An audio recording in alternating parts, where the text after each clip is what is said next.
বন্ধুরা, শুরু হয়ে শেষ হয়ে গেল এশিয়া কাপ। আর এই এশিয়া কাপে আমরা দেখেছি নতুন নতুন চমক এবং আকর্ষণীয় ম্যাচগুলো। যে ম্যাচগুলোর জন্য এশিয়া কাপ এবার অনেক জমে উঠেছে।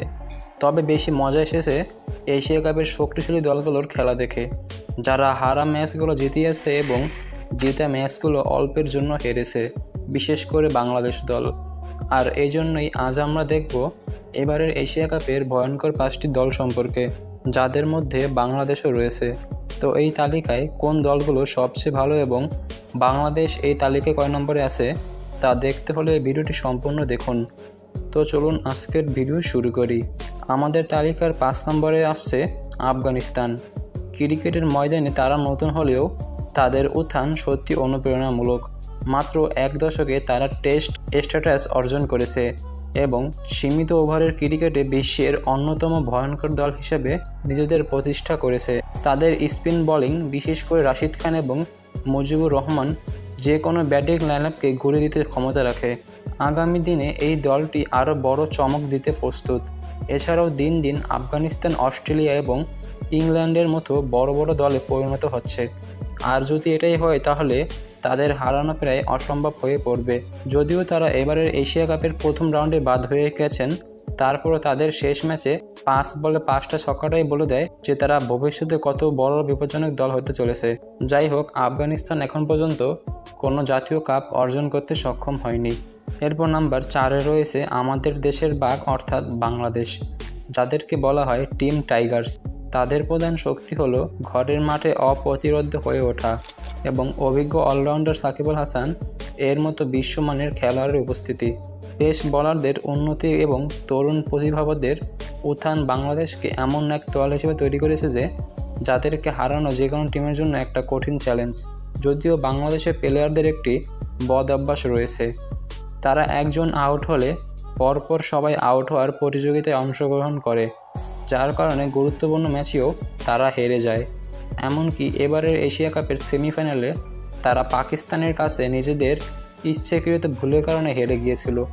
মাত্র 136 রান তাই বাংলাদেশ করতে পারেনি।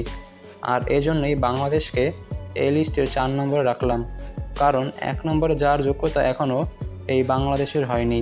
তবুও আমি একটা কথাই বলবো, এবারের শুরুতে বাংলাদেশ খুব চেষ্টা করেছিল, কিন্তু পাকিস্তানের সাথে তারা যা করলো তা কোনো মতেই কাম্য নয়।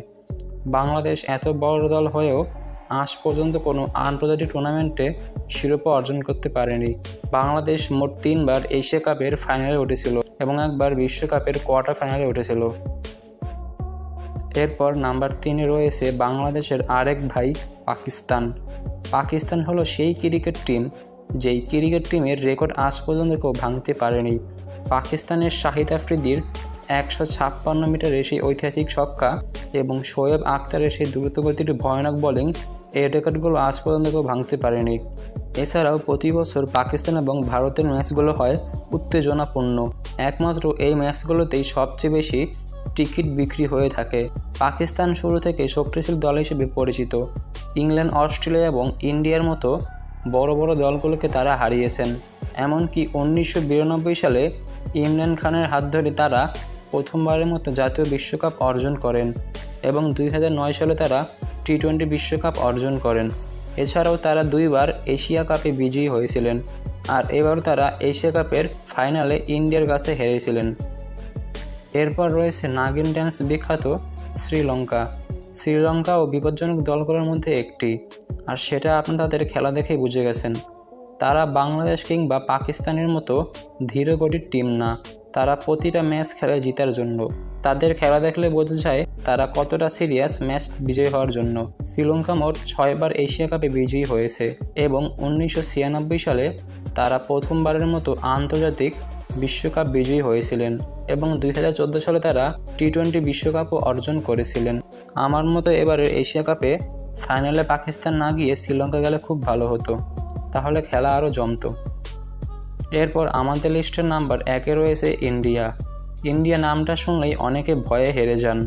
ইন্ডিয়া শুধু এশিয়াতেই শক্তিশালী না, বরং পুরো বিশ্বের মধ্যে তারা শক্তিশালী দলের মধ্যে একটি। এমন কোনো দল নেই যাদেরকে ইন্ডিয়া হারায়নি। বন্ধুরা, ইন্ডিয়া দলে নতুন হোক বা পুরান হোক, যে প্লেয়ারই আসুক না কেন, তারা অন্য দলের প্লেয়ারের তুলনায় 1000 গুণ ভালো খেলে। এমনকি ইন্ডিয়ার অভিষেক শর্মা বাংলাদেশের একটা টিমের সমান। এবারের এশিয়া কাপে বিরাট রোহিত শর্মাকে না নিয়েই তারা দেখিয়েছেন যে ইন্ডিয়ায় টপ ক্লাস প্লেয়ার না থাকলেও চলে, আর আসলেই তাই হয়েছে।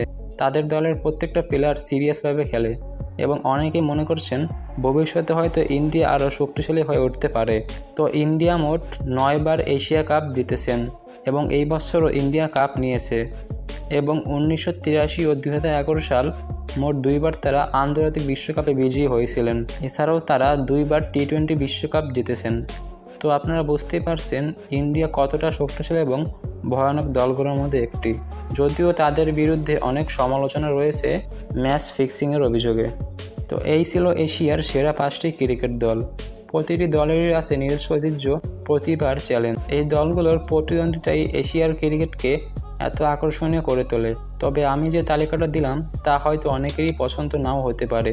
আপনার লিস্টে 5 নম্বরে কোন দলটা থাকা উচিত ছিল কমেন্টে নিজের মতামত জানাতে ভুলবেন না। ভিডিওটি ভালো লাগলে অবশ্যই একটি লাইক করে দিন, আর এইসব দারুণ কন্টেন্ট দেখতে চাইলে আমাদের চ্যানেলটি সাবস্ক্রাইব করে নিন। দেখা হচ্ছে পরের ভিডিওতে ইনশাআল্লাহ। আল্লাহ হাফেজ।